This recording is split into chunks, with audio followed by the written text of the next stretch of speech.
स्वागत है आप सभी का आपकी अपनी क्लासेस कन्फर्म क्लासेस में। नमस्कार, मैं हूं कन्फर्म क्लासेस से प्रिंस दुबे और रोज की तरह आज फिर लेके आ गया हूं आपके अपने एसएससी जीडी कांस्टेबल के लिए सिलेक्शन सीरीज। तो दोस्तों, आप सभी की प्रैक्टिस बेहतरीन तरीके से चल रही होगी, ऐसी मैं आपसे उम्मीद कर रहा हूं। तो आपको उम्मीदों पर पानी नहीं फेरना है, ऐसा बिल्कुल भी नहीं करना है कि आप किसी भी क्लास को स्किप कर रहे हैं। अगर आपसे 12 के 12 क्वेश्चन भी आ जाते हैं तो ये कहीं ना कहीं अच्छी बात है कि आपकी प्रैक्टिस भी अच्छी हो रही है। आप प्रीवियस ईयर क्वेश्चन, मतलब जो क्वेश्चन आए हुए थे वो सारे क्वेश्चन बना पा रहे हैं, तो कहीं ना कहीं आपका कॉन्फिडेंस लेवल भी अप होगा बहुत। और किसी भी एग्जाम को क्लियर करने के लिए सबसे पहले हमें जरूरी है कि हमारे पास आत्मविश्वास होना चाहिए। तो यहाँ आपका आत्मविश्वास बढ़ ही रहा है, साथ में आप अच्छे अच्छे क्वेश्चन भी देख ही रहे हैं। तो चलिए उसी क्रम में देखते हैं कि आज का पहला क्वेश्चन क्या होने वाला है। ये रहा हमारा आज का पहला क्वेश्चन और काफी अच्छा क्वेश्चन है, एसएससी जीडी कांस्टेबल 2022 का क्वेश्चन। 1 लीटर, 750 मिलीलीटर और 650 मिलीलीटर की 3 दूध की बोतलों में, जिनमें दूध का प्रतिशत क्रमशः 45, 50 और 60 है, एक ही बर्तन में एक साथ खाली कर दिए जाते हैं, तो मिश्रण में दूध का प्रतिशत कितना है। तो उसने हमें बताया है कि 3 प्रकार की बोतल है, ठीक। और पहले में 45% दूध है, दूसरे में 50% दूध है और तीसरे में है 60% दूध। और उसने हमें बताया है कि इन तीनों को एक बर्तन में खाली कर दिया जाता है, तो जो आप नया मिश्रण तैयार कर रहे हैं उसमें दूध का प्रतिशत क्या है। तो भाई आप देख पा रहे हैं कि तीनों की मात्रा जो है वो अलग अलग है, यानी कि पहली बोतल में 1 लीटर है, दूसरी बोतल में 750 मिलीलीटर है और तीसरी बोतल में 650 मिलीलीटर है।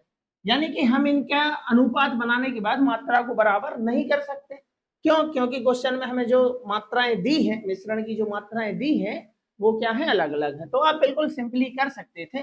क्या हम 1 लीटर को मिलीलीटर बनाएंगे जब, तो क्या 1000 मिलीलीटर बोल सकते हैं? आप कहेंगे बिल्कुल सर बोल सकते। तो जब पहली बोतल की बात अगर हम करें, पहली बोतल की बात करें तो उसमें 45% दूध है, तो उसमें टोटल मिश्रण कितना है? 3 दूध की बोतलें हैं, बोतल में टोटल 1 लीटर दूध था, जिसमें से देखा जाए तो दूध का जो प्रतिशत है, बाकी पानी होगा, सिर्फ 45 ही प्रतिशत था। यानी 1000 का 45% कितना होगा? 450, 450 ml।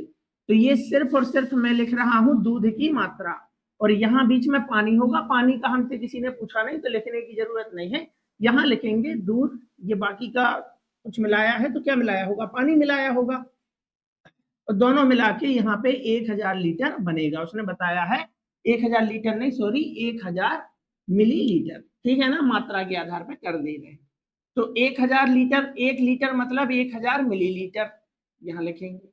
1000 मिलीलीटर में से 45% दूध है, यानी कि 450 ml, ठीक। उसके बाद अगर हम दूसरी बोतल पे देखें तो दूसरी बोतल में 50% दूध है, तो दूसरी बोतल जो है उसमें कुल मात्रा कितनी है मिश्रण की? 750 ml। 750 ml का 50% अगर देखेंगे तो यहाँ आ जाएगा 375। 750 का आधा, 700 का आधा 350, 50 का आधा 25। और तीसरी बोतल में अगर हम देखें तो तीसरी बोतल में जो है 650 मिलीलीटर है, उसका हमें 60% चाहिए। तो 650 का 60% का मतलब होता है 3/5, तो सीधा 3/5 निकाल देते। 5 से जाएगा अपना, ये देखो 13 बार, 13 पंचे 65, शून्य का शून्य, तो 13×3 = 39, 0 का 0, यानी कि तीसरी बोतल में 390 लीटर दूध है। कितने में से? 650 में से, 650 में से। अब हम अगर इसे तीसरे बर्तन में मिलाते हैं, सभी को मिलाते हैं, तो मिलाने के बाद दूध की मात्रा कितनी हो जाएगी? तो यहाँ देखो 5, 9 7 16, 16 5 21 का 1, यहाँ आ जाएगा 2, 4 2 6, 3 9, 9 और 3 हो गया 12, 1215 मिलीलीटर। और कुल मात्रा कितनी है? कुल मात्रा कितनी है? इसे हम अनुपात में इसलिए नहीं कर रहे हैं क्योंकि अनुपात में जब हम मिलाते हैं 3 प्रकार के मिश्रण को तो क्या करते हैं? तीनों की मात्राओं को बराबर करते थे अनुपात में जब मिलाते थे। लेकिन इसमें तीनों की मात्रा जो है वो कैसी है? अलग अलग है, यानी कि हम मात्रा को बराबर नहीं कर सकते, इस वजह से हम इसे ऐसा कर रहे हैं। तो कुल मिश्रण अगर देखें तो कुल मिश्रण का उसने हमसे पूछा क्या है, एक साथ खाली कर दिया जाता है तो मिश्रण में, तो ये मिश्रण की मात्रा है, ये सिर्फ और सिर्फ दूध की मात्रा है, पानी का किसी ने नहीं पूछा तो लिखने की जरूरत है नहीं। तो 7 6 1300 50 50 तो 100 मतलब 1400 और ऊपर 1000 और है, यानी कि 2400 मिलीलीटर मिश्रण है। और 2400 मिलीलीटर में से लगभग इसका जस्ट आधा यानी कि 12 दशमलव मतलब 1215 मिलीलीटर क्या है, सिर्फ और सिर्फ दूध है, और इसी का आपको बताना है प्रतिशत। तो आप लिखेंगे 1215 कितने में से, 2400 में से, 2400 जब मिश्रण है तो दूध की मात्रा 1215 है, बन गई भिन्न, बनाना है प्रतिशत, गुणा कराएंगे 100 का, 2 शून्य से 2 शून्य जाएगा, और यहाँ आप देखेंगे 24 से जाएगा, 24 पंचे 120 बचा 1, यहाँ 1 लिखेंगे 15 बन जाएगा, 24 का 15 में भाग नहीं जा रहा है तो भागनास्ते की शून्य यानी 50 आएगा, उसके बाद दशमलव में कुछ आएगा, तो 50 के बाद दशमलव में कुछ, यानी कि एक ही ऑप्शन आप देख पा रहे हैं जहां शुरुआत में दशमलव के पहले 50 है, यानी ऑप्शन नंबर ए हमारा आंसर होगा। ठीक है ना, तो इस तरीके से आपको इसको करना है। चलिए, दूध का पूछा था तो सिर्फ दूध की मात्रा और यहाँ मिश्रण की मात्रा लिखी है, बराबर नहीं कर सकते क्योंकि तीनों बोतलों में दूध की जो मात्रा है वो अलग अलग है। चलिए, एक डीलर अपने सामान पर उसके क्रय मूल्य से 30% अधिक अंकित करता है, यानी अगर वस्तु का क्रय मूल्य 100 है तो इससे जस्ट 30% अधिक, तो 100 का 30% 30 ही होगा, यानी 130 रुपए अंकित करता है, मतलब ये मार्केट प्राइस। अपने माल को बिना लाभ बिना हानि के आधार पर बेचने के लिए, इस बात को समझो, बिना लाभ और बिना हानि, तो कब आप वस्तु को बिना लाभ और बिना हानि पर बेचते हैं, यानी कि जब आप वस्तु को क्रय मूल्य पर ही बेच देते हैं तो ना आपको लाभ होता है ना हानि। यानी अगर आपने ये पेन 100 रुपए का खरीदा, फिर उसमें आपने आपने कसम खा ली कि मुझे भाई ऐसे बेचना है कि ना मुझे लाभ हो और ना हानि, यानी 100 रुपए का खरीद के लाए हो, 100 रुपए में ही बेच दो, यानी क्रय मूल्य पर ही वस्तु को बेचने से ना लाभ होता है ना हानि। तो उसने कहा है कि अपने माल को बिना लाभ बिना हानि के आधार पर बेचने के लिए उसे कितने प्रतिशत की छूट देनी चाहिए। तो छूट दी जाती है, छूट किस पर दी जाती है, छूट दी जाती है मार्केट प्राइस पर, यानी 130 वाली वस्तु को वापस से उसे 100 में बेचना पड़ेगा, यानी क्रय मूल्य पर, तब उसे ना लाभ होगा ना हानि, यानी उसे 30 रुपए कम करने होंगे, तो 30 रुपए की कमी करनी पड़ेगी, कितने से, 130 से, बन गई भिन्न, बनाना है प्रतिशत, गुणा होगा 100 का, शून्य से शून्य चला गया, 3 गुणा 100 मतलब यहाँ आ गया देखो 300, नीचे आ गया 13, 13 से जाएगा, 13 दूनी 26, बच गया 4, हो गया 40, 13 की 39, 23 दशमलव कुछ कुछ है, एक ही ऑप्शन में 23 दिख रहा होगा, ऑप्शन नंबर बी आपका राइट आंसर होगा। ठीक है ना, चलिए, 25 डॉक्टर 5 घंटे में 75 रोगियों का निदान करते हैं, कार्य समय के आधार पर सिर्फ शब्द बदले हैं, आदमी की जगह डॉक्टर आ गए हैं, समय तो है ही, और जितना वो काम करते थे, यानी कि डॉक्टर का काम क्या है, रोगियों को ठीक करना, तो काम कहाँ लिखा जाता है, बटे में, यानी कि हम कहेंगे कितने लोग हैं, 25 लोग, कितने घंटे काम कर रहे हैं, 5 घंटे, तो बदले में जितना काम करते हैं या काम के बदले जितना पैसा कमाते हैं वो लिखते हैं इसके नीचे। तो कितने रोगी ठीक किए हैं, 75, ये इनका काम है, डॉक्टर का काम क्या है भाई, रोगियों को ठीक करना, तो जो जितने रोगी ठीक किए हैं जो उनका काम है वो कहाँ लिखते हैं, नीचे।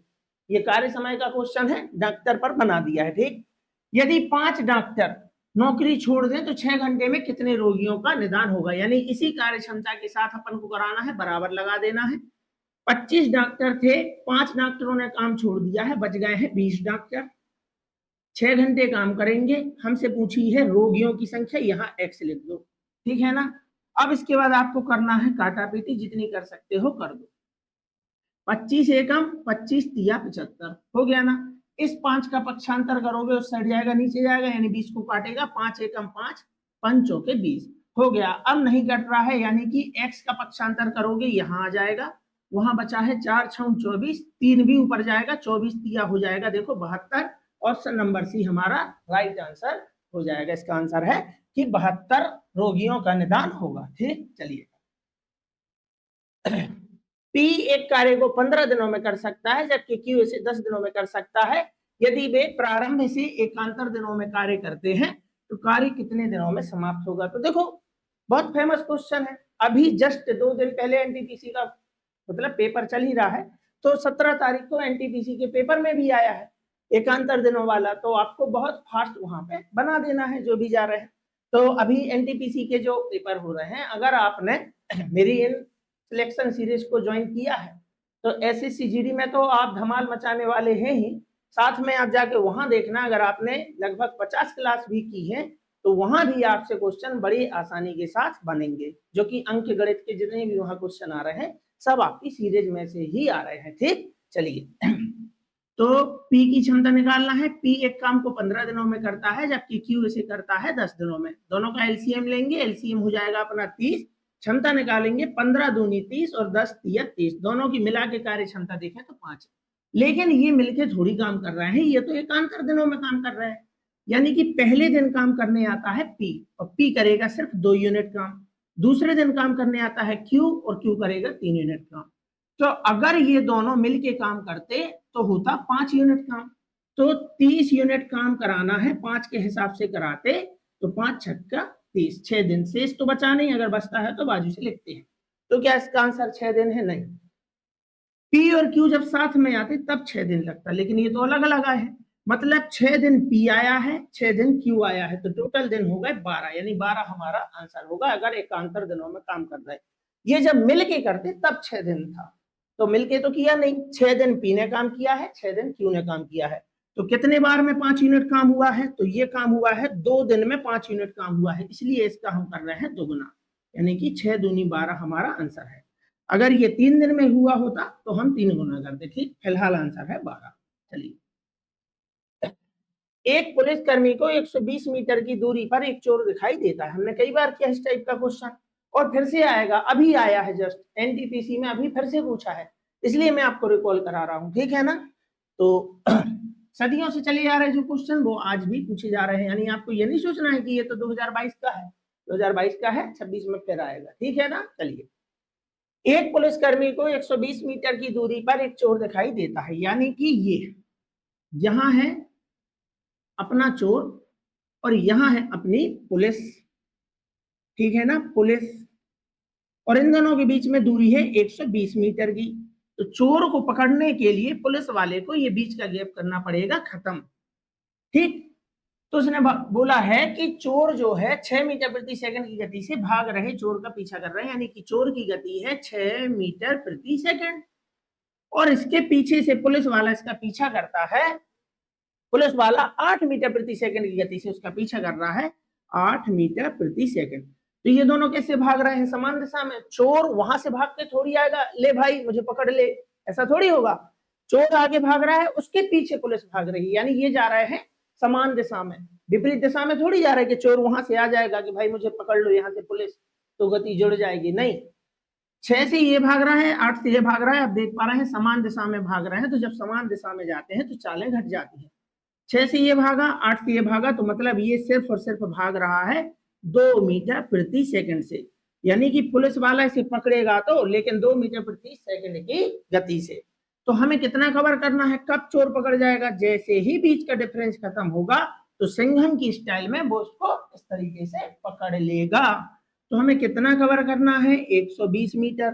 तो 6 से ये भाग गया, 8 कदम ये चला, तो 6 कदम ये भी तो चल गया, यानी कि पुलिस वाला सिर्फ एक्स्ट्रा चल पाया है 2, खत्म कर पाएगा सिर्फ 2, इसलिए ये समान दिशा में चालें घट जाती हैं। तो 120 जाना है 2 की चाल से, 2 से जाएगा 2 ही 6 12, शून्य का शून्य, यानी कि 60 सेकंड। सेकंड ही क्यों आएगा सर? सेकंड इसलिए आएगा क्योंकि चाल दी है मीटर प्रति सेकंड में, तो समय जो आएगा वो सेकंड में आएगा। क्या पूछा है? पुलिस के पकड़ने से पहले चोर द्वारा तय की गई कुल दूरी क्या है? तो हमें मिल गया है समय 60 सेकंड, दोनों दौड़े हैं, 60 सेकंड में चोर पकड़ा जाएगा। लेकिन 60 सेकंड तक चोर भी भागा है, 60 सेकंड तक पुलिस भी भागी है, तो जिसके द्वारा चली गई दूरी आपसे पूछे उसको दौड़ा दो। तो चोर के द्वारा पूछी है, तो चोर 1 सेकंड में 6 मीटर जा रहा है, इसकी चाल है 6 मीटर प्रति सेकंड। 1 सेकंड में 6 मीटर दौड़ा है, तो 60 में कितना दौड़ेगा? 6 6 36, शून्य का शून्य, चोर दौड़ेगा 360 मीटर। तो चोर के द्वारा तय की गई दूरी है 360 मीटर। पुलिस के द्वारा पूछे तो पुलिस को दौड़ा देना 8 के हिसाब से 60 मीटर, 8 6 48, 480 मीटर पुलिस के द्वारा तय की गई दूरी होगी। चलिए।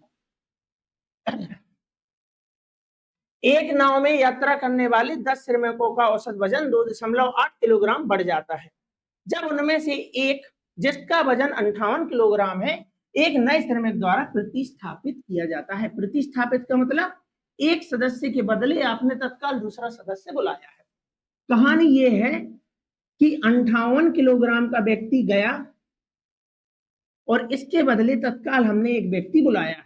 ठीक, अब मैं आपको कई बार समझा चुका हूं और एक बार और समझा देता हूं कि अगर 58 किलोग्राम का व्यक्ति गया, ग्रुप से जितने किलोग्राम का व्यक्ति गया उतने ही किलोग्राम का व्यक्ति अगर ग्रुप में आ जाएगा तो ना औसत बढ़ेगा ना घटेगा। जैसे मान के चलो आपके घर रिश्तेदार आए, उनने आपको 100 रुपए दिए खर्चा को और आपकी मम्मी ने वही 100 रुपए आपसे छुड़ाकर उनके बच्चे को दे दिए, तो ना आपका औसत बढ़ेगा ना घटेगा, आपके जेब में क्या गया? कुछ भी नहीं। ठीक, ठीक ऐसे ही अगर 58 किलोग्राम का व्यक्ति नाव से गया है, उसके बदले 58 का ही आ जाता तो ना औसत बढ़ता ना घटता।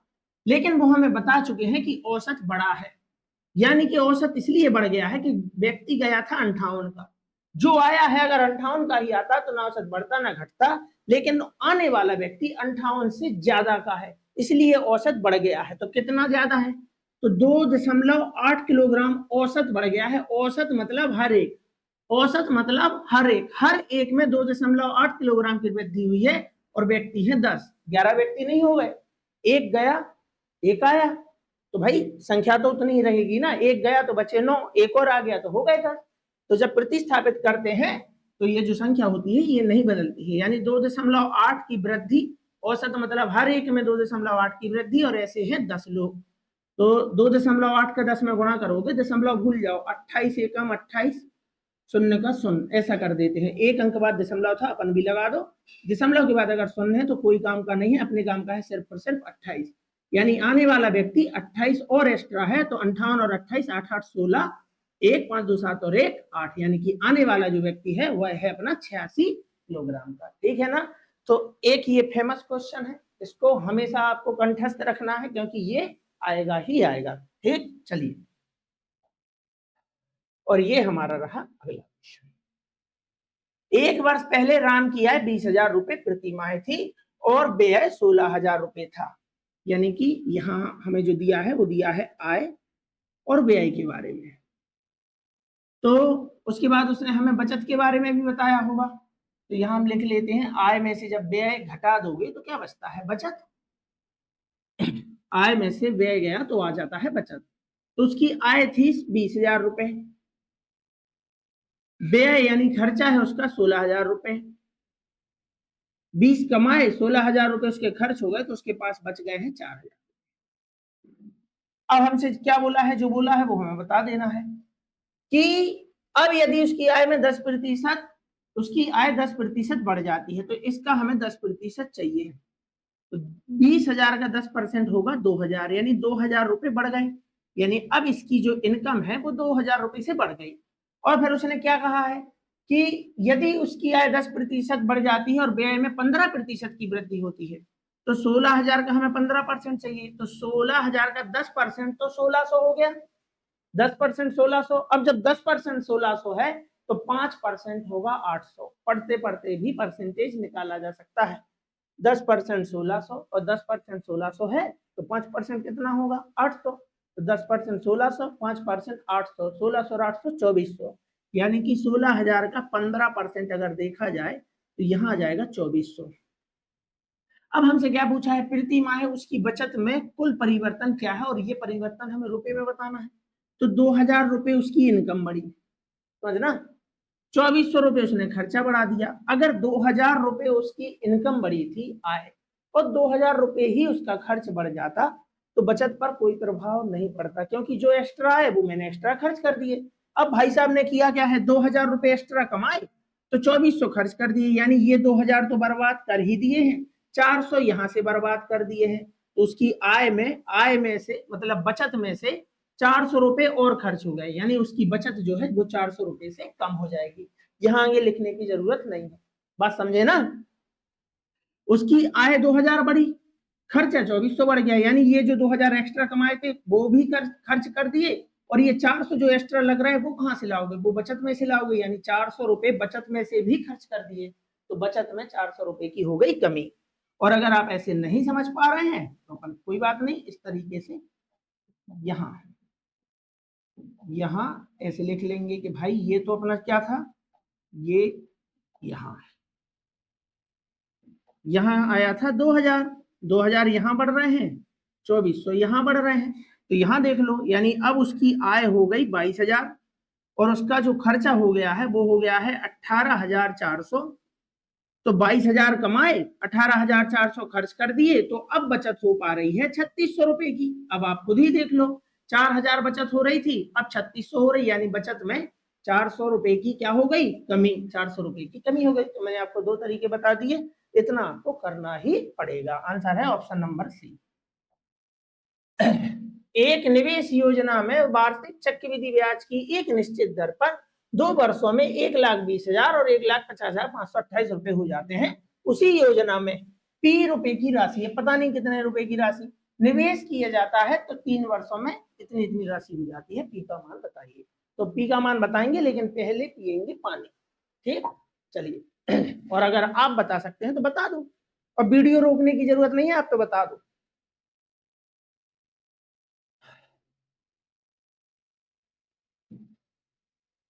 क्वेश्चन अगर देखा जाए तो एसएससी जीडी कांस्टेबल 2022 का है, और थोड़ा सा कैलकुलेटिव है, थोड़ा सा नहीं है ही, यानी कि टाइम टेकन क्वेश्चन है।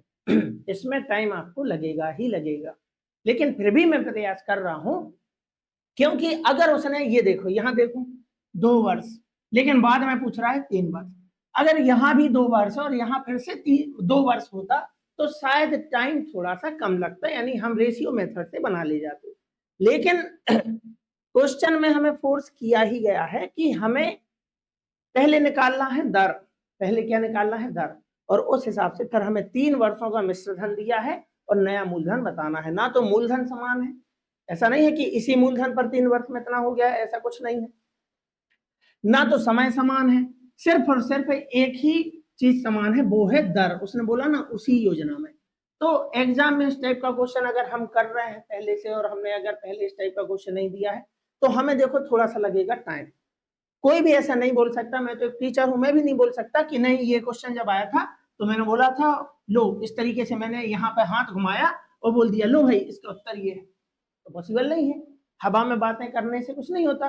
आपको एग्जाम देना है, मैंने भी एग्जाम दिया है, तो मुझे मालूम है कि किस क्वेश्चन में टाइम लगता है, उसमें नहीं लगता है। तो ये टाइम टेकन क्वेश्चन है, लेकिन फिर भी आज हम इसे सीखने वाले हैं, और जितने अच्छे तरीके से हो पाएगा हम इसे कर लेंगे। तो सबसे पहले तो यहाँ उसने बोल दिया है 2 वर्ष बोला है, यहाँ बोला है 3 वर्ष। यानी कि अगर 2 वर्ष और यहाँ भी 2 वर्ष होता तो हम दर नहीं निकालते, डायरेक्ट आंसर बता देते। लेकिन फिलहाल अभी हमें बताना पड़ेगा क्या दर, क्योंकि उसी योजना में तो मालूम तो होना चाहिए कि किस योजना से पैसा बढ़ रहा है। तो ये है इसकी क्या है, पहले यहाँ से निकालेंगे दर। दर निकालने के लिए हमें चाहिए मूलधन और मिश्र धन। तो मूलधन दिया है 1,20,000 और यहां मिश्र धन दिया है 1,50,000। इसी योजना में फिर किसी व्यक्ति ने पी रुपए का निवेश किया है, जिससे राशि 3,51,232 रुपए हो गई है। आपको बताना है मूलधन। तो ये 3 वर्ष का मामला है, यानी हमें दर की जरूरत पड़ेगी, तो हमें दर निकालना है। तो अगर ये उसने बोला है 2 वर्ष, तो पक्के में मूलधन और मिश्र धन जो है, मूलधन और मिश्र धन का जो अनुपात है वो किसी ना किसी का वर्ग होगा। अगर ये 3 वर्ष बोलता तो मूलधन और मिश्र धन का जो अनुपात है वह किसी न किसी का घन होता और हम घन मूल निकालते। फिलहाल 2 वर्ष है, तो ये इसके जो अनुपात बनेंगे वो वर्ग बनेंगे और हम निकालेंगे वर्गमूल, वहां से आएगी दर।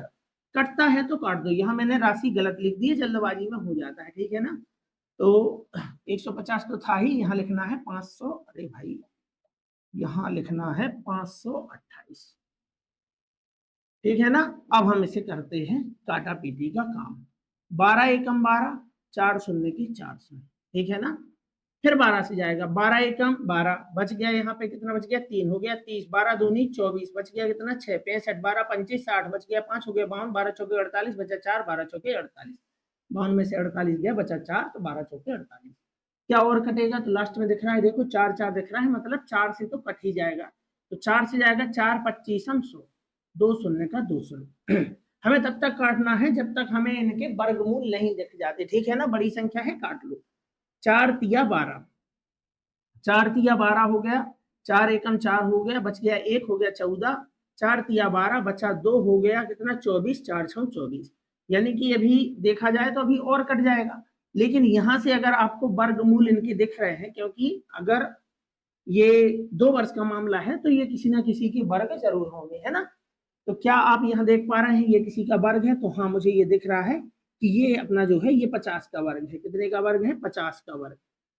अभी और कट जाएगा, अगर आपको काटना है काट लो, बनेगा वर्ग है। देख, ये 50 का वर्ग है। अब हमें मालूम है कि 50 का वर्ग 2500 होता है, और 60 का वर्ग अगर देखेंगे तो 6 6 36, 2 शून्य का 2 3600 होगा। अब यहाँ वर्ग है तो यहाँ भी वर्ग ही आएगा, लेकिन 3136 किसका वर्ग है? तो ये बात मुझे अच्छे से पता है कि ये 50 के वर्ग से ज्यादा है और 60 के वर्ग से कम है। तो ये ऐसी संख्या का वर्ग होगा, ऐसी संख्या का वर्ग होगा जिसका इकाई अंक या तो 4 है या तो इकाई अंक 6 है। भाई मैं डायरेक्ट नहीं लिख रहा हूं यहाँ पे कि 3136 का वर्गमूल ये है, क्योंकि मैं समझता हूं कि एग्जाम में इस तरीके से याद इतना थोड़ी होता है भाई। जो वास्तविकता है मैं आपको वही बता रहा हूँ कि आइडिया ही हम लगाते हैं। तो मुझे पता है कि ये 50 के वर्ग से ज्यादा है, लेकिन 60 के वर्ग से कम है, लेकिन इसका वर्गमूल जो है वो 50 और 60 के बीच का है। ठीक, तो क्या हो सकता है वो? तो या तो वो 54 होगा या तो वो 56 होगा, क्योंकि इकाई अंक पे लिखा है 6। 4 का वर्ग करने से ही इकाई अंक पर 6 आएगा, 4 चौके 16, या फिर 6 का वर्ग करने से, यानी ये या तो ये 54 का वर्ग है या 56 का। तो हमें कौन बताएगा ये कि ये 54 का है या 56 का है? यूनिट डिजिट के 4 चौके 16 के हिसाब से 6 आ रहा है, 6 6 36 के हिसाब से 6 आ रहा है। हमें बताएगा बीच का नंबर 55। क्यों 55 ही क्यों बताएगा? क्योंकि 55 का वर्ग निकालना आसान है। कैसे? उन सभी संख्याओं का वर्ग निकालना आसान है जिनका इकाई अंक 5 होता है। कैसे निकालते हैं? 5 का वर्ग लिखेंगे 25, इस वाले 5 का, और इस 5 का क्या करेंगे? अब जो नंबर बचा इसके बाद इससे एक अधिक लेंगे, तो 5 से एक अधिक होगा 6, और दोनों का कराएंगे गुणा, 5 छक्के 30। तो 55 का जो वर्ग होता है वो होता है 30 25।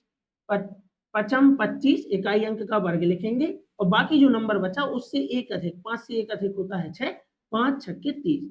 तो 55 का वर्ग 30 25 है, हमें 31 36 चाहिए है, यानी कि हमारा जो वर्ग होगा वो ये जो वर्ग होगा वो किसका वर्ग होगा? वो 56 का वर्ग होगा। किसका वर्ग होगा? यहाँ लिखेंगे 56, क्योंकि 55 का वर्ग जो है वो 30 25 है, तो 56 का वर्ग होगा 31 36। ठीक है ना? 4 तिया 12, 2 4 6 24 आया था यहाँ पे, तो ये 56 का वर्ग है। तो फिर ये 50 से राशि कितनी हो गई है? 56 हो गई है, यानी 6 रुपए का क्या मिला है? देखो ब्याज।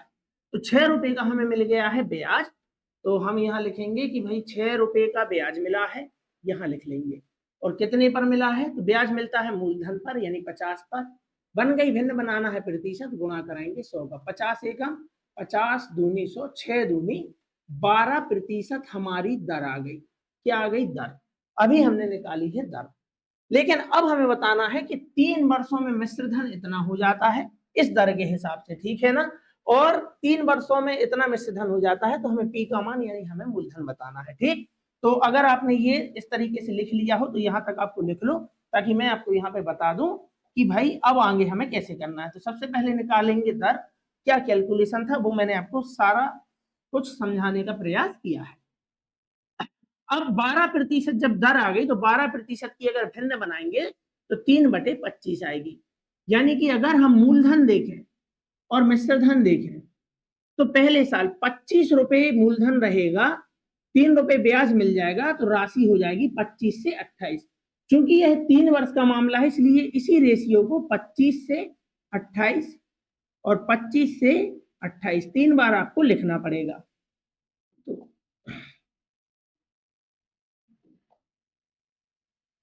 25 यहाँ 25 है। ठीक, 25 से 28, 25 से 28, 25 से 28, क्योंकि बात है चक्रवृद्धि ब्याज की, और चक्रवृद्धि ब्याज एक क्रमागत वृद्धि है। तो जहां भी क्रमागत वृद्धि होती है उसे हम इस तरीके से, तो ये जो होगा ये क्या होगा? मूलधन होगा। ये जो होगा वो मूलधन होगा, और यहाँ जो आप देख रहे हैं ये मिश्र धन है। अब हमें कैलकुलेशन कैसे करना है वो मैं आपको बता रहा हूँ। ठीक, तो मूलधन अगर देखा जाए तो मूलधन कितना है? तो मूलधन है हमारे हिसाब से, भाई गुणा नहीं कराएंगे हम, 25 गुणा 25 गुणा 25 है, 3 बार है, इसका सीधा सीधा गुणा होता है, गुणा करा के नहीं लिखना है। और मिश्रधन जो है वो है 28 गुणा 28 गुणा 28, ठीक। और यहां इसको जगह अपन कर लेंगे, ठीक है ना। तो उनके हिसाब से हमें दिया है मिश्रधन, यहां देखो ध्यान से, उनके हिसाब से हमें दिया है मिश्रधन। मिश्रधन कितना है? 351,232, ये मिश्रधन है। अपने हिसाब से मिश्रधन है ये कितना? 28, 28 और 28, ठीक है ना। 28 28 28 3 बार नहीं लिखना है, तो खैर लिख दो, आप 3 बार लिख दो, यहाँ पे कोई दिक्कत नहीं है। और हमें चाहिए है मूलधन, यानी हमें चाहिए है 25 का घन, यानी कि 25 गुणा 25 गुणा 25, ये चाहिए हमें, ठीक। तो क्या इतना कैलकुलेशन हम वहां पे करते? तो करने में लगता टाइम, चाहे आप हो, मैं हूं, या मेरे जैसे एक आध को और लेके जा तो भी टाइम लगेगा। तो क्या था उपाय? तो उपाय था पहले तो देखो यूनिट डिजिट। तो यूनिट डिजिट हमें समझ में नहीं आ रहा है कि भाई हमें तो गुणा ही कराना है। 25 25 5 तो आएगा, 5 दूनी 10, इकाई अंक 0 होगा, तो भाई सभी जगह है। तो हम इस्तेमाल करेंगे सम ऑफ डिजिट का, सम ऑफ डिजिट का, यानी कि यहाँ देखें इनके अंकों का योगफल। और मैं आपको बता दूं कि अंकों के योगफल में 9 का काम नहीं होता, जैसे ही 9 बनता है वहां आपको छोड़ देना है। तो 8 और 2 10 कितना हो गया? 1। यहाँ भी कितना हो जाएगा? 1। यहाँ भी कितना हो जाएगा? 1। यानी कि 1 का 28 का घन लिखते आप तो 1 का घन करने पे 1 ही आता। 5 और 2 7, 5 और 2 7, 5 और 2 7, ये मैं अंकों का योगफल निकाल रहा हूं। यहां हम देखें अंकों का योगफल क्या है? 5 3 8 और 1 9, यानी 9 हमारे काम का नहीं है। 3 और 2 5 और 2 7, ठीक। और यहाँ क्या है? 7 सतैया, यानी 7 7 7, 7 सतैया 49, इतने का गुणा करोगे तो यहाँ देखो 49 आएगा। 49 में फिर क्या आ गया? 9। 9 हमारे काम का है नहीं, यानी कि 49 का सम ऑफ डिजिट देखें तो 4 है। 4 सत्ते 28, अब इस 4 का गुणा 7 में कराओ, 4 सत्ते 28, तो यहाँ देखो कितना आ गया, यानी कि यहाँ अपन यहाँ लिखते हैं कि गुणा में क्या आ गया है? 28, और 28 को आपस में जोड़ोगे तो क्या आएगा? 1। ऊपर क्या आया है? 7, और नीचे का सम ऑफ डिजिट कितना आया है हल करने के बाद? 1। क्या इतनी बात आप समझ पाए? अगर इतनी बात समझ पाए हैं तो देखो एक बार ध्यान से देखो, सम ऑफ डिजिट यानी अंकों का योगफल की मेथड से हम कर रहे हैं। 5 3 8 और 1 9, 9 हमारे काम का नहीं होता, छोड़ दो। 3 2 5 और 2 7, तो ऊपर आ गया 7। यहाँ हमने सॉल्व किया, 5 और 2 7, 5 और 2 7, 5 और 2 7, 7 सतैया 49, 49 9 4 13, 13 को आपस में जोड़ोगे 3 और 1 4 आएगा। लेकिन मैंने बताया कि 49 में भी क्या है? 9। 9 हमारे काम का नहीं है, छोड़ दो, हमारे काम का है सिर्फ 4। या फिर आप 9 और 4 13, 13 को भी आपस में जोड़ोगे तभी 4 आएगा। फिर 4 सत्ते 28, और 28 को भी अगर यहाँ 28 आया है आपस में जोड़ोगे तो 8 और 2 10, फिर 10 को भी आपस में जोड़ दो तो कितना आया है? 1। अंकों का योगफल जो होगा वो आपको हमेशा एक अंक में ही लिखना है। तो यहाँ भी अंकों का योगफल कितना आया है? 1। 1 से 1 चला गया है, ऐसा समझ लो। यानी हमारा आंसर जो भी होगा उसके अंकों का योगफल 7 होगा। हमारा आंसर जो भी होगा उसके अंकों का योगफल 7 होगा, तो आपको ये कैलकुलेशन नहीं करना पड़ता। अगर आपको ये 28 28 28 3 बार नहीं लिखना है तो आप ऐसा भी बोल सकते थे कि उनके हिसाब से, यहाँ लिखेंगे ध्यान से समझ लो, उनके हिसाब से हम बोलते 351,232, है ना। और नीचे हम लिख देते, क्या लिख देते? 28 का घन, क्योंकि 3 बार है। और यहाँ लिख लेते हम 25 का घन। तो फिर यहाँ देखते हैं आप, देखो ध्यान से देखो, 8 और 2 10, 8 और 2 10, 10 मतलब 10 को भी आपस में जोड़ोगे तो क्या आएगा? 1। और 1 का घन करने पर, 1 का घन करने पर क्या आता? 1 ही आता। मैंने ये सॉल्व कर दिया। यहाँ 25 यानी 5 और 2 7, 5 और 2 7, तो 7 गुणा 7 गुणा 7 गुणा 7 करते आप तो 7 सतैया 49, 49 में 9 का कोई काम है नहीं, तो 4 सत्ते 28, 4 सत्ते आ गया 28, और 28 को भी आपस में जोड़ते 8 और 2 10, 10 को भी आपस में 1 और 0 मतलब 1 ही, तो देखो यहाँ आ जाता 1। बाकी 5 3 8 और 1 9 हमारे काम का है नहीं, 3 2 5 और 2 7, 1 से 1 गया, 1 का कोई काम है नहीं। तो हमारा आंसर जो भी होगा, इस कैलकुलेशन का आंसर जो भी होगा उसका सम ऑफ डिजिट होगा 7। तो क्या इसका सम ऑफ डिजिट 7 है? नहीं है। क्या इसका सम ऑफ डिजिट 7 है? 5 और 2 7 और 2 9, तो इसका तो 9 है, काम का नहीं है। 9 को अगर हटा देते तो 0 है। तो यहाँ 7 और 2 9 काम का नहीं है। 5 और 0 0 जोड़ोगे वैसे ही कुछ नहीं आएगा, यानी कि इसका सम ऑफ डिजिट क्या है? 5। एक ही ऑप्शन बचता है, ऑप्शन नंबर डी हमारा आंसर है। इसका सम ऑफ डिजिट आप देख पा रहे होंगे, 5 और 2 7, साथ में शून्य जोड़ोगे 7 ही आएगा, तो आंसर का सम ऑफ डिजिट है 7। तो यहां तक यानी कि दर तो आपको निकालना ही है, दर तो आपको निकालना ही है। तो ये मैंने आपको सारा डिटेल में समझाया, ठीक, दर आपको निकालना है। लेकिन रही बात कैलकुलेशन की, तो यहाँ आपको गुणा नहीं कराना था, यहाँ आप बच सकते थे, ठीक है ना। तो एक बार और बता देता हूं मैं आपको कि भाई दर आपने निकाली, क्या निकाली आपने, दर।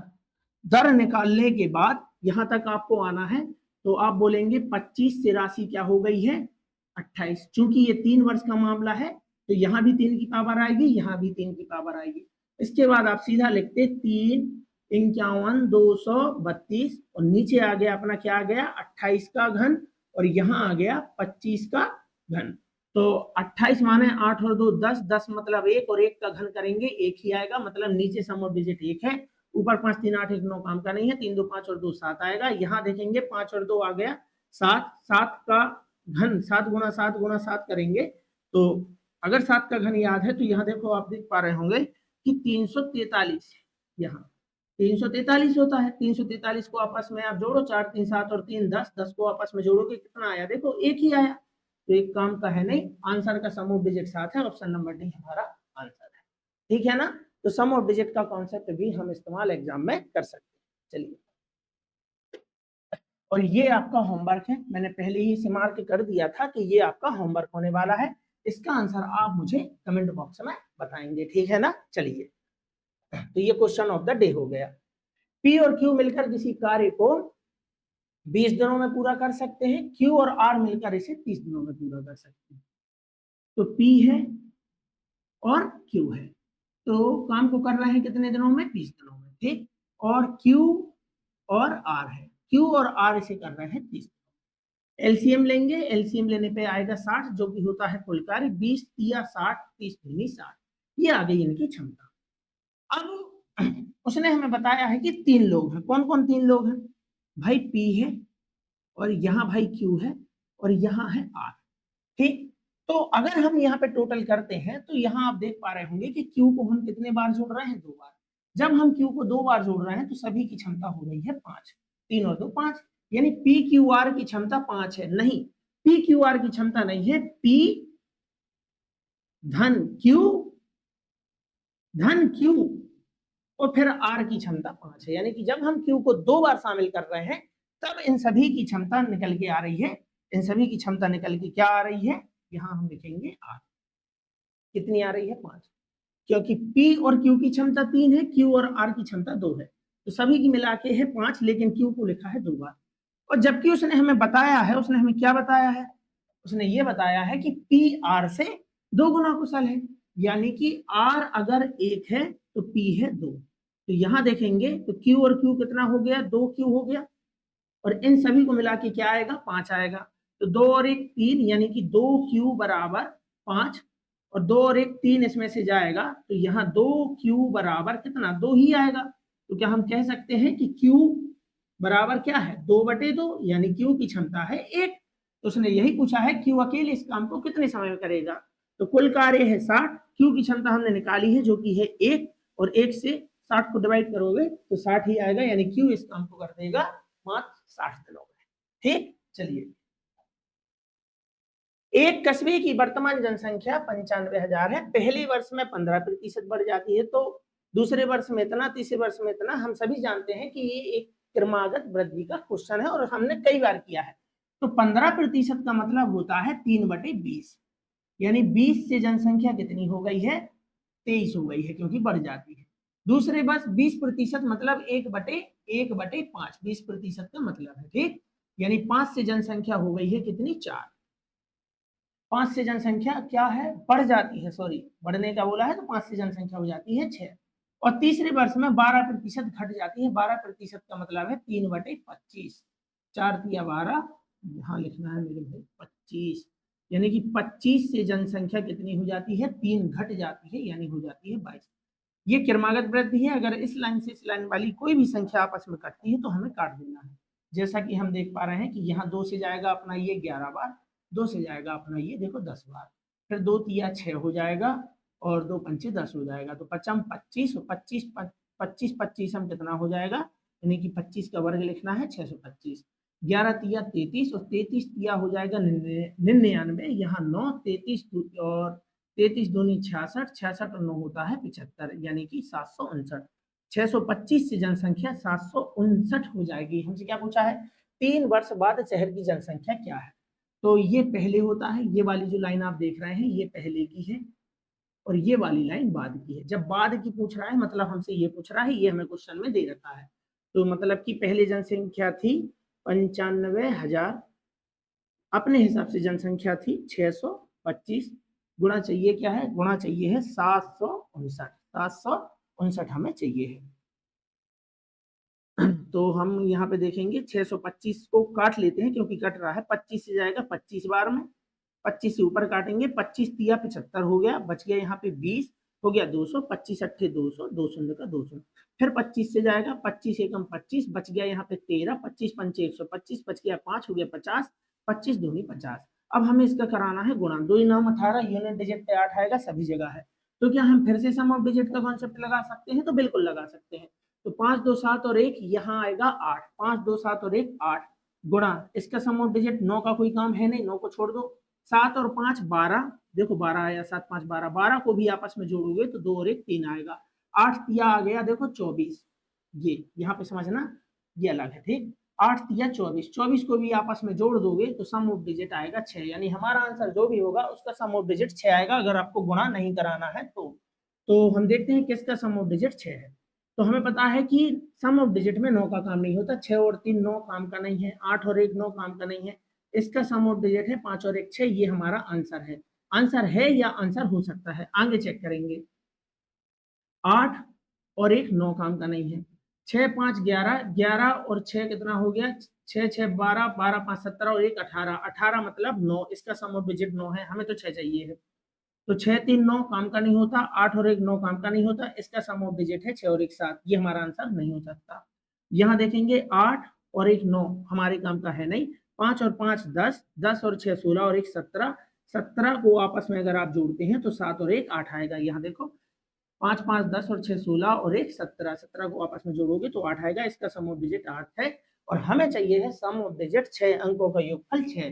तो 6 3 9 काम का नहीं है, 8 और 1 9 काम का नहीं है, 5 और 1 6, इसका सम ऑफ डिजिट 6 है और यही हमारा आंसर है। तो आप इस गुणा से बच जाएंगे, ठीक है ना। तो ये है हमारा आंसर, ऑप्शन नंबर ए। और ये रहा हमारा आज का लास्ट क्वेश्चन। एक त्रिभुज का क्षेत्रफल बताना है जिसका आधार और संगत ऊंचाई क्रमशः 3.2 मीटर और 75 सेंटीमीटर है। हमें क्या बताना है, क्षेत्रफल, और क्षेत्रफल में आप देख रहे हैं सभी जगह क्या लिखा है, मीटर, यानी कि इस 75 सेंटीमीटर को सबसे पहले हमें बना लेना है मीटर। सेंटीमीटर को मीटर बनाना है तो 100 से भाग कराते हैं, क्योंकि 1 मीटर बराबर होता है 100 सेंटीमीटर। 100 से भाग कराओगे यहाँ पे तो यहाँ आ जाएगा 0.75 मीटर। जहां भी जिस त्रिभुज में ऊंचाई होती है, जिस त्रिभुज में ऊंचाई होती है उसके क्षेत्रफल का जो फार्मूला होता है वो होता है 1/2 गुणा आधार गुणा ऊंचाई। हमेशा के लिए याद कर लो, जहां भी ऊंचाई देखे 1/2 आधार गुणा ऊंचाई लगा देना। 1/2 आधार हो गया अपना 3.2 गुणा ऊंचाई कितनी हो गई, ऊंचाई हो गई है सेंटीमीटर में नहीं मीटर में ही लिख देना 0.75। 2 से जाएगा अपना ये 16 बार, एक अंक बाद दशमलव था लगा दो, दशमलव भूल के आपस में करा देते हैं गुणा। 16 पंचे 80, यहाँ आएगा 8, 16 सत्ते 112 और 8 हो जाएगा 120 का शून्य, यहाँ आएगा अपना क्या, यहाँ आ जाएगा अपना 12, यहाँ थोड़ी आएगा, यहाँ आएगा, यहाँ आ जाएगा 12, 16 शून्यम शून्य और 12 की 12 और 2 अंक यहाँ और 1 अंक यहाँ, टोटल 3 अंक बाद दशमलव है, यहाँ लगा दो तो आंसर है 1.2, बार बार शून्य उसको छोड़ दो, आंसर हो जाएगा 1.2 वर्ग मीटर। वर्ग मीटर, क्षेत्रफल वर्ग मीटर में लिखते हैं, ये हमारा आंसर होगा, ये हमारा एरिया है, क्षेत्रफल। और ये आपका होमवर्क था जो आपके लिए कल मैंने दिया था, ठीक है ना। उसका आंसर अब मैं आपको बता रहा हूँ। एक व्यापारी 85,000 से अंकित एक पुरानी कार खरीदता है और उसे 20% और 10% की क्रमिक छूट मिलती है और उसके बाद फिर वह मरम्मत पर खर्च करता है। तो पहले आपको क्रमिक छूट मतलब इस पर जो छूट मिली है वो आपको बता देना है। तो 20% का मतलब होता है 1/5, यानी 5 वाली वस्तु 1 रुपए कम करके मिली है, मतलब मिली है 4 में। फिर 10% की छूट मिली है, 10% का मतलब होता है देखो 1/10, यहाँ लिख लेते हैं 1/10। 10 रुपए वाली वस्तु पर 1 रुपए कर लिया है कम, यानी कितनी हो गई है, 9 हो गई है। तो 5 दाम हो गया, देखो 50 काटना है काट सकते हो, बाकी 9 चौके 36, छोटी संख्या है, परेशानी की कोई बात नहीं। तो 50 वाली वस्तु 36 रुपए में मिल जाती है। तो पहले आपको उस वस्तु का मूल्य निकालना है, यानी कि आपकी जो वस्तु थी वो 85,000 रुपए की थी, अपने हिसाब से कितने की थी, 50 रुपए की थी। ये मार्केट प्राइस है, और ये मान लो इसकी क्या है, ये उसका क्रय मूल्य है, कॉस्ट प्राइस है, क्योंकि इसने खरीदा है बाद वाले ने। ये सेलिंग प्राइस, इसने बेचा है तो दूसरे ने खरीदा है, तो हमें बताना है यहाँ 36 का मूल्य। तो शून्य से शून्य जाएगा, 5 से जाएगा, 5 एकम 5 बच गया 3, हो गए 35, 5 सत्ते 35, 2 शून्य का 2 शून्य। तो 17 छक्के 102, यहाँ आ जाएगा 10, 17 3 क्या और 10 हो जाएगा 61, 2 शून्य का 2 शून्य, 61,200 वस्तु का हो गया अपना क्या, किराया मूल्य। लेकिन उसने वस्तु पर 3800 रुपए और खर्च किए मरम्मत पे, तो 61,200 रुपए में तो खरीद के लाए, लेकिन अभी वस्तु में 3800 रुपए और लग गए, तो ये किसमें ऐड होते हैं, ये किराया मूल्य में ही ऐड होते हैं। तो वस्तु का मूल्य जो हो गया 0,0,8,2,10, यहाँ 1 3 और 1 4 और 1 5 6 का 6, यानी 65,000 वस्तु का फाइनल कॉस्ट प्राइस हुआ मरम्मत के बाद। लेकिन हमें क्या बताना है कि 20% के लाभ पर बेचने के लिए 20% का मतलब होता है 1/5। अगर हम बात लाभ की कर रहे हैं तो ये वस्तु का क्रय मूल्य होगा, 5 की वस्तु 1 के लाभ पर बेचना पड़ेगा, यानी 6 रुपए में बेचना पड़ेगा, ये वस्तु का विक्रय मूल्य होगा। तो उनके हिसाब से वस्तु का क्रय मूल्य फाइनली हुआ 65,000, अपने हिसाब से 5, ये क्रय मूल्य 5 चाहिए है, विक्रय मूल्य यानी कि 6, 5 से जाएगा अपना ये 13 बार, 3 शून्य का 3 शून्य, 13 6 78, 3 शून्य का 3 शून्य, यानी 78,000 हो जाएगा हमारा आंसर, जो कि बच्चों ने कमेंट किया था, जो कि बिल्कुल राइट आंसर है। ठीक है, इसी तरीके से पढ़ते रहिए और सारे क्वेश्चन के आंसर बिल्कुल सही देते रहिए। मैं आपको विश्वास दिलाता हूँ कि आने वाले एग्जाम में मैथ वाले पोर्शन में आपका जलवा होगा। ठीक है, तो फिर मिलते हैं किसी और अगली क्लास में। इसी तरीके से बढ़िया मेहनत करते रहिए, निश्चित रूप से आपकी मेहनत रंग लाएगी।